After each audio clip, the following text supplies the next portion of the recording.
Okay, so this morning I'm going to talk about a band from Italy. Now, they are my number 22 in my countdown to my favourite or best rock record of the year 2023. The band are Humulus, and the record I'm talking about is this one, Flowers of Death.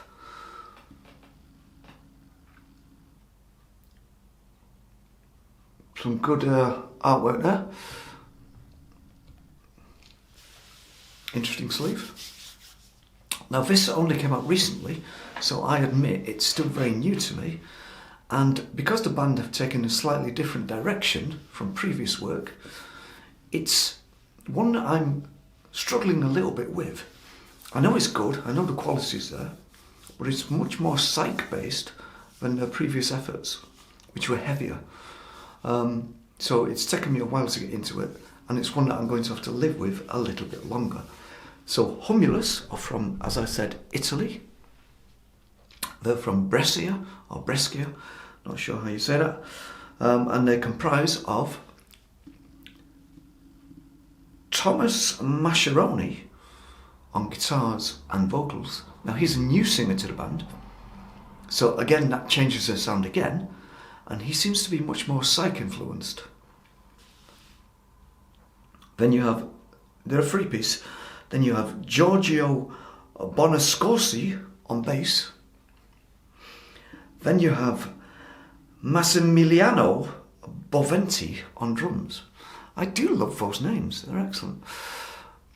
Something about the Italian language, it's just very musical. And this band are very musical. They're really good.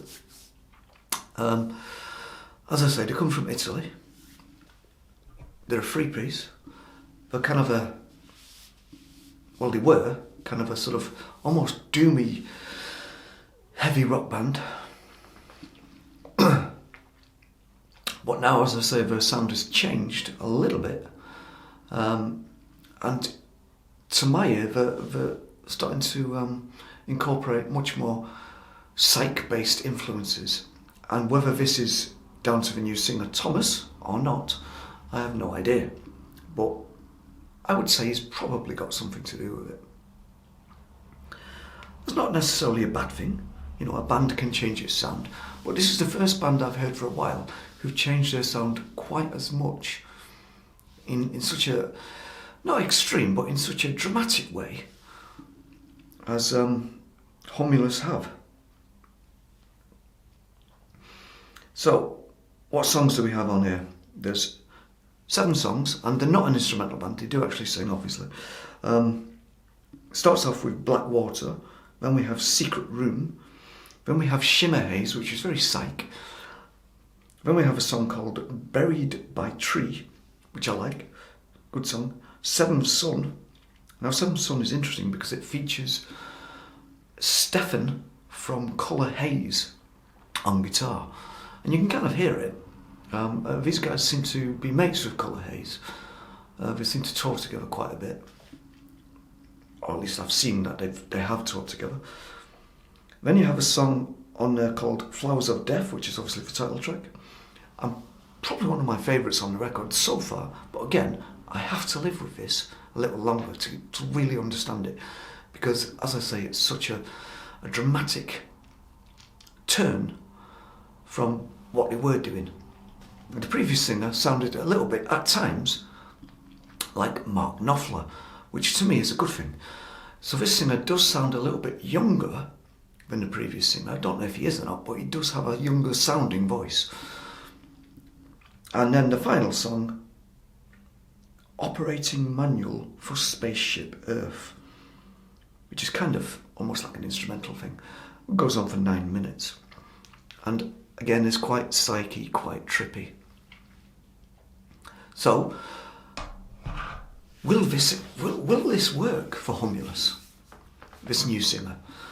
I'm glad they've found someone who can play guitar and kept it as a free piece, because I've always liked a free piece. I think there's a certain energy about a free piece which is unique to that particular number. Some of the best bands in the world have been and are three-piece bands, in my opinion. So have you heard this by Homulus, this new release? Do you think it's a dramatic turn of events? Do you think it'll work? I certainly hope it does. They deserve success. Of all the underground bands, and there are some good underground bands coming out of Italy, these are one of my favourites. So that is, and that makes it my number 22 of this year, 2023, in my countdown to my favourite or best rock records of 2023. Homulus, Flowers of Death.